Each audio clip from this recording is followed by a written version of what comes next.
So most people don't talk about this, but the online business game has massive ups and downs, right?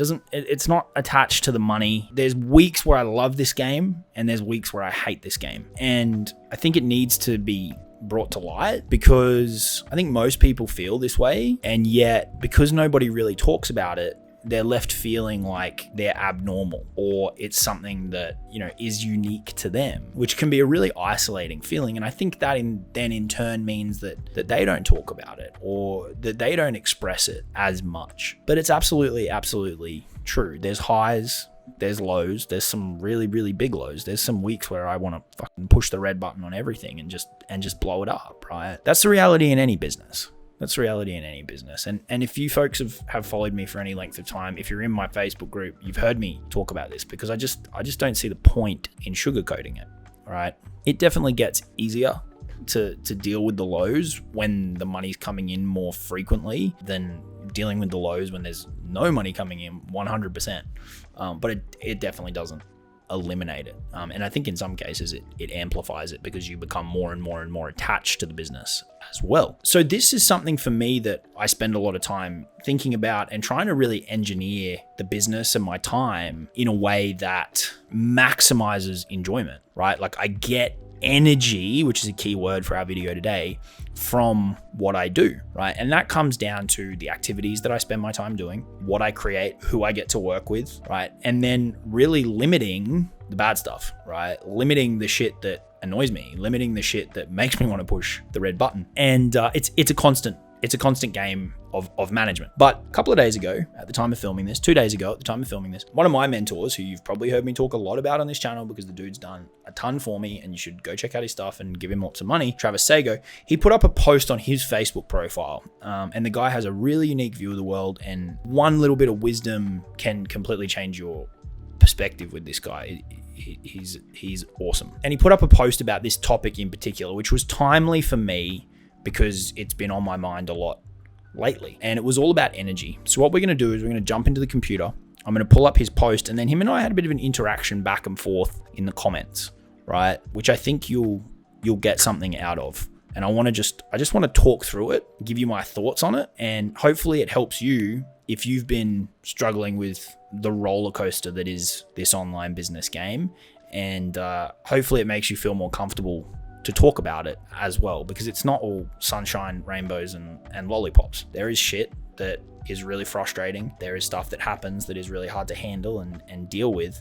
And we need strategies to be able to minimize the impact that has on us. Okay, so we're going to cut over to the computer. We're going to jump in and we're going to talk through all of this. All right. If you haven't already, be sure to subscribe to the channel. Be sure to give this video a like. And if you want help building your information business, right, and being conscious of stuff like what we're going to talk about today so that you don't end up building something that you absolutely hate, right, so that you're actually aware of things beyond like what's the bottom line, right? Obviously that's critically important, but if you build a business that day in and day out you hate, what's the point? Check out that first link in the description. You'll get a bit of an idea about how we do things and kind of our style. All right, you'll also be able to join our Facebook group and all those kind of things. But I'm going to pull up this little conversation I had with Travis over Facebook and walk through it, and hopefully you get something out of it. So let's jump over to the computer. All right, folks. So what I want to do first is I want to read you Travis's post, and I might give a little bit of context to that as well. And then further down, I want to read you our kind of interaction back and forth, and I'll put some additional commentary around that as well. So like I said off the top, this is really about the energy element in your business, all right? And that might sound a little bit woo-woo or whatever, but it's like, for me, it's about, what do you actually enjoy doing? And then how does that fit into the time, money equation, right? Because these are kind of the elements that we're always playing with, right? We might sell something that makes us a lot of money, but it takes up a ton of time and it sucks our energy, right? On the flip side, we might sell something that makes us less money, right? But is really good for our energy and we really enjoy doing it, all right? So that's what this is really all about. And I want to bring to light by doing this video that I'm at the level I'm at, you guys know where I'm at, and even at this level, it still happens, right? And relative to people like Travis, like I've got a very long way to go. I'm not sitting here beating my chest. But for the people that follow me, I'm further along. And so you guys look to me for advice and guidance. And I want it to be clear in showing you this, that it's not perfect, right? Like there are days, there are weeks where it's not fun, right? And stuff will happen. And so I think bringing to light strategies to deal with that is important, is effectively what I'm talking about here. Okay. So Travis put this post up at midnight, and it was a very, very deep conversation for midnight. It wasn't midnight for him, it was midnight for me. And really interesting. So let's jump in. Okay. So Mojo question. Mojo is like Travis's word. It's what he's all about. All right.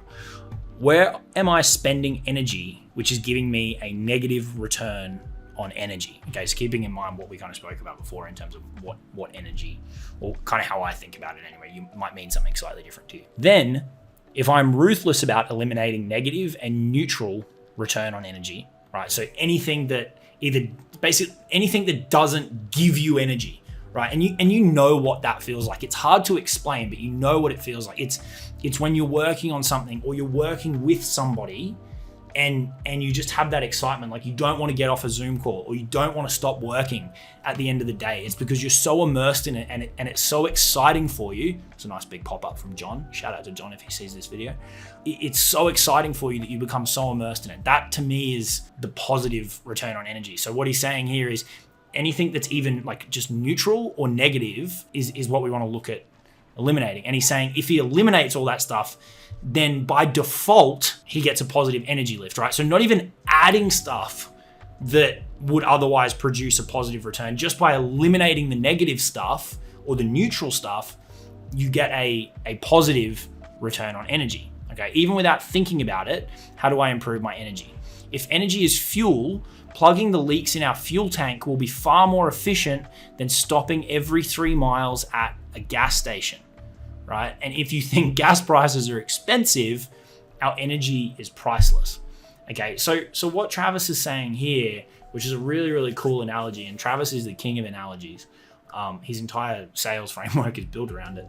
He's saying rather than constantly having to stop every 3 miles or every, week and recharge, why don't we just plug the leaks, right? Why don't we fix the places where our energy is leaking out, and then it's going to be way easier for us to go further, right? For us to run further, if you're trying to bring the analogy back to us, right? Our energy is priceless. Energy is truly our scarcest resource. Money doesn't even come close. A truly abundant resource, okay? And this is something that Travis has really opened my eyes to. I understand it from a financial perspective because of the work that I used to do in the financial sector.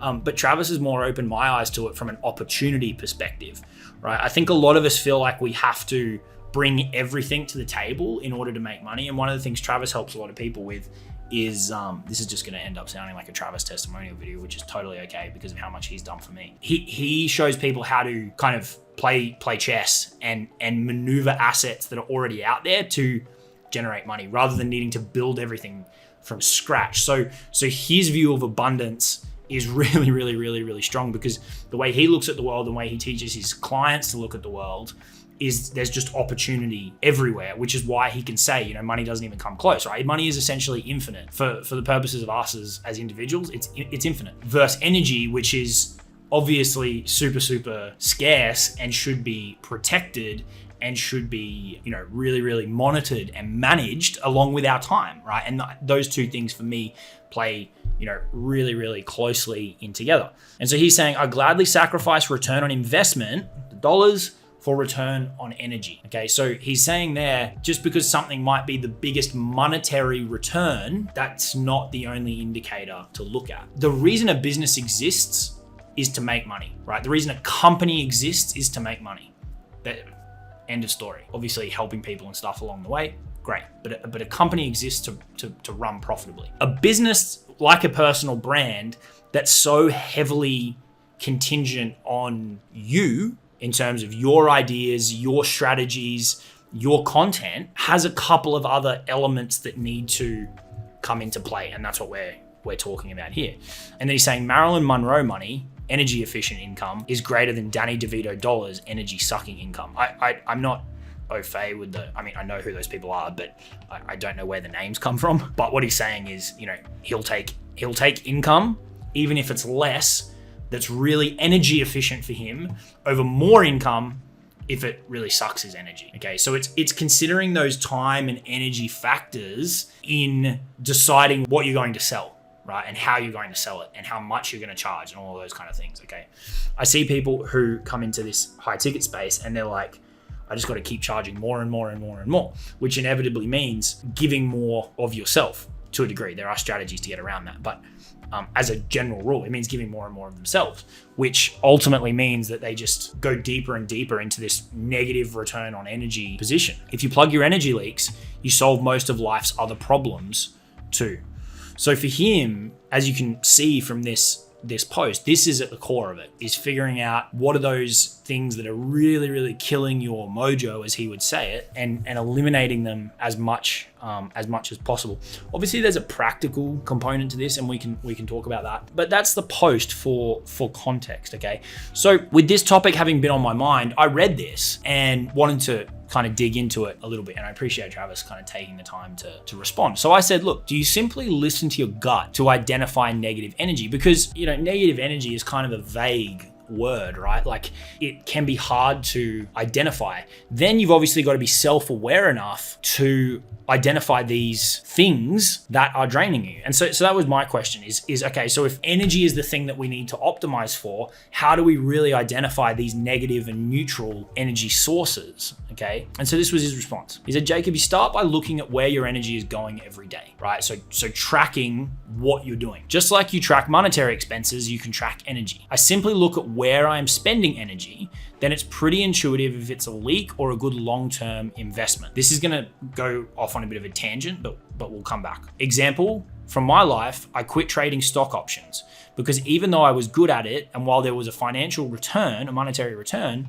it had negative and neutral energy for me. I then invested that energy into producing intellectual property, which not only provides immediate energy for me, but also long-term joy and financial return. And he's saying, I make all this sound easy. It wasn't. My mind wanted to justify keeping trading, which in itself is a clue that it's not a 10 energy-wise in my life. So let's just keep going, right? And when we can kind of circle back and talk about this as a whole. I said, how did you know that it had a neutral or negative energy for you based on how you felt during/after? Because for me, I really want to understand, like, what are we looking for in order to identify these negative or neutral energy things, okay? Because energy is a tricky word, right? We can track money. It's hard to track energy. We can track the tasks we're doing, but that doesn't pick up like the feeling or the emotional element of it, right? And he said, yeah. He said, it was also a trading of my energy for money, which while it is leveraged, I still had to keep doing it every day if I wanted to get returns. Trading energy for dollars is the worst trade we can make, in my opinion, even if the money is big. When I create IP, intellectual property, I get juiced. He enjoys it. And that piece of IP can give returns for years of energy savings and financial returns, okay? So this is another layer, and this is a big lesson that I've taken from my time working with Travis. I'm in one of his masterminds, for a bit of context. Travis is big on not investing energy for money. Obviously, there's times where we have to do that, okay? Like, I do one-to-one calls. I do stuff like that. But as a majority, rather, he encourages people to invest energy into assets and then let the assets produce the money. Okay, so assets are things like creating a course. Assets are things like, if you are showing up on a Zoom call, how can you then repurpose that asset? Creating sales assets that can do the selling for you so you don't have to get on a sales call every time. Looking at how you're spending your time and finding ways to deploy it such that that the energy that goes into that thing can be captured in an asset that generates cash flow. Like a house generates a rental return or an apartment generates a rental return. We're talking about putting our energy to create or get assets under control that generate money. So that's slightly a side piece, but it's relevant in terms of looking at what is a good use and what is a bad use of energy. So for him, his trading, while it was making money, it was a constant, and he was obviously trading with leverage. It was a constant energy for dollar exchange, which he likes to minimize. And by the sounds of it, he wasn't getting a lot of enjoyment out of it. Whereas when he's creating intellectual property, which is what he's a master at, he gets juiced, he gets excited, and he gets the energy into assets, into money dynamic that he's really, really looking for. And that's what I've said here. I've said that makes sense. Always back to that energy into assets into dollars instead of the energy into dollars loop. I said, I find this topic fascinating as I've found my energy levels fluctuating wildly, right? I'll have weeks where I love the game and weeks where I hate it and I need to figure it out. Need to figure it out may not be the right way to put it, because I think it's going to be an ongoing thing forever, as it is for any business owner and anybody who's undergoing any big challenge. But I do find this topic really kind of fascinating for those reasons. And this is what I said to you guys at the start. Okay, so Travis has said, Jacob, you're doing great. It's a management for sure. We don't get mad when we have to cut our hair, clean our ears, or trim our nails.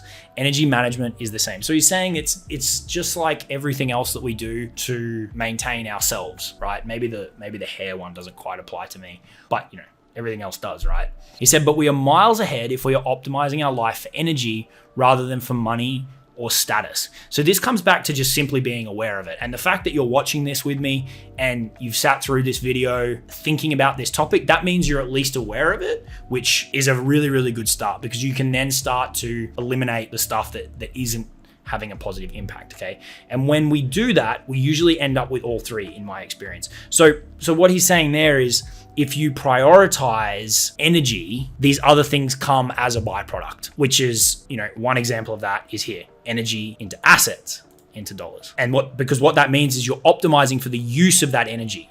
We're giving it a better, more leveraged long-term use by deploying it into assets than by constantly exchanging it for money, okay? And I don't want people to get pissed off in the comments and be like, oh, you do one-to-one calls, you're not always putting it into assets. And it's like, I know it's a general, be conscious of this and do it as much as possible. So like me filming this video is an asset. This will sit on the YouTube channel. It will generate views.